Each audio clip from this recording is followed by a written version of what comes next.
Hello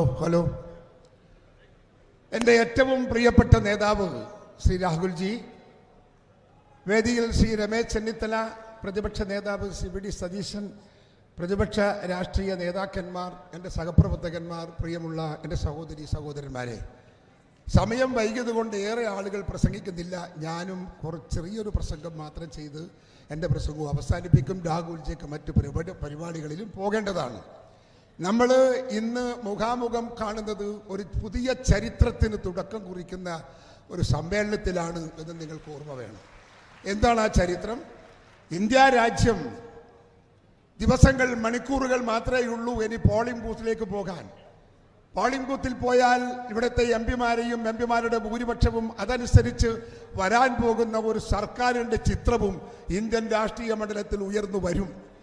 ആരാണ് അടുത്ത ഭരണാധികാരി, ആര് ഭരിക്കണം ഈ നാട് എന്ന് ഇവിടുത്തെ ജനങ്ങൾ തീരുമാനിക്കാൻ പോകുന്നു. ആ തീരുമാനം ഐക്യ ജനാധിപത്യ മുന്നണിക്ക്, കോൺഗ്രസ് മുന്നണിക്ക് അനുകൂലമാകാനുള്ള പ്രവർത്തനവുമായി നമുക്ക് മുൻപോട്ട് പോകണം എന്നതാണ് എനിക്ക് നിങ്ങളോട് ആവശ്യപ്പെടാനുള്ളത്. നിങ്ങൾക്കറിയാം, നമ്മുടെ ഈ നാടെന്ന് പറയുന്നത് വൈരുദ്ധ്യങ്ങളുടെ നാടാണ്, വൈചാത്യത്തിൻ്റെ നാടാണ്, വ്യത്യസ്തതകളുടെ നാടാണ്. മതങ്ങൾ, ജാതികൾ, ഭാഷകൾ, സംസ്കാരങ്ങൾ, ആചാരങ്ങൾ, അനുഷ്ഠാനങ്ങൾ എല്ലാം വ്യത്യസ്തമാണ് ഇവിടെ.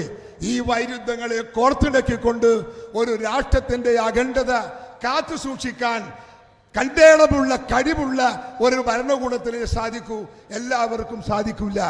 അതുകൊണ്ടാണ് നരേന്ദ്രമോദിക്ക് മണിപ്പൂർ എന്ന് പറയുന്ന ഒരു സംസ്ഥാനം അക്രമത്തിൻ്റെയും വർഗീയ യുദ്ധത്തിൻ്റെയും കളമായി നമ്മുടെ നാടിന് അപമാനമായി മണിപ്പൂർ മാറിയെന്ന് നിങ്ങൾക്ക് ഓർമ്മ വേണം. അദ്ദേഹത്തിൻ്റെ കയ്യിൽ നമ്മുടെ ഒരു ഭേദഗതി ബില്ലുണ്ട്. ആ ഭേദഗതി ബില്ല് വർഗീയ ഫാസിസത്തിൻ്റെ കയ്യിലേക്ക് ഇന്ത്യയെ എത്തിക്കാനുള്ള ബില്ലാണ്. അത് പ്രയോഗിക്കാൻ അദ്ദേഹം തുടങ്ങിയാൽ ഈ നാടിൻ്റെ അകത്ത് അനൈക്യമുണ്ടാവും, ഈ നാടിൻ്റെ എല്ലാ സൗകര്യങ്ങളും പോകും, ഐക്യത്തോടെയുള്ള ജനങ്ങളുടെ കാഴ്ചപ്പാടുകളും വീക്ഷണങ്ങളും നമുക്ക് നഷ്ടപ്പെട്ടു പോകും, ഇവിടെ ജനാധിപത്യം നഷ്ടപ്പെടും എന്ന കാര്യത്തിൽ തർക്കം വേണ്ട. ഇവിടെ വരാൻ പോകുന്ന മുന്നണി കോൺഗ്രസിന്റെ നേതൃത്വത്തിൽ ഇന്ത്യൻ രാഷ്ട്രീയത്തിൽ ഉയർന്നു വരുന്ന ഇന്ത്യൻ യൂണിയനാണ്, ഇന്ത്യ മുന്നണിയാണ്.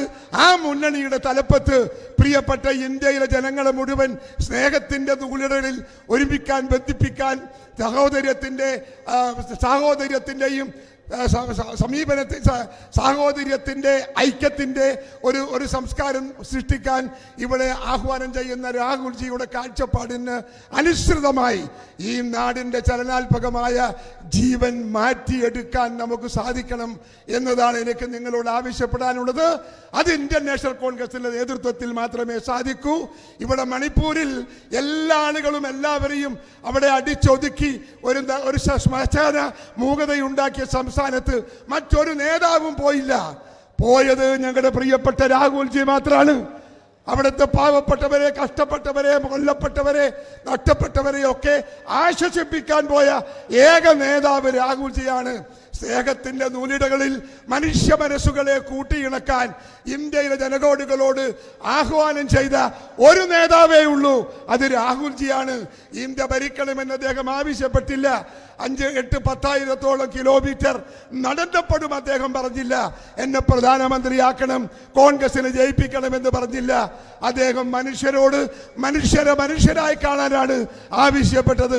സ്നേഹത്തിന്റെ, സൗഹൃദത്തിന്റെ നൂലരകളിൽ ഈ സമൂഹത്തെ ബന്ധിക്കാനാണ് അദ്ദേഹം ആവശ്യപ്പെട്ടത്. നാടിന്റെ അഖണ്ഡതയെ കുറിച്ച് ഊണിലും ഉറക്കത്തിലും ചിന്തിക്കുന്ന ഒരേ ഒരു ദേശീയ നേതാവേ ഉള്ളൂ, അത് രാഹുൽജിയാണ്. ആ രാഹുൽജിയുടെ കൈകളിൽ ഇന്ത്യ രാജ്യത്തെ ഏൽപ്പിക്കുക എന്നതാണ് എന്റെയും നിങ്ങളുടെയും ഉത്തരവാദിത്വം.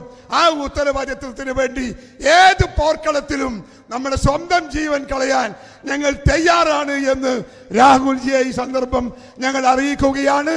We will fight for you. We will catch this India. Democratic ഇന്ത്യയായി ഇന്ത്യയെ തിരിച്ചെടുക്കും.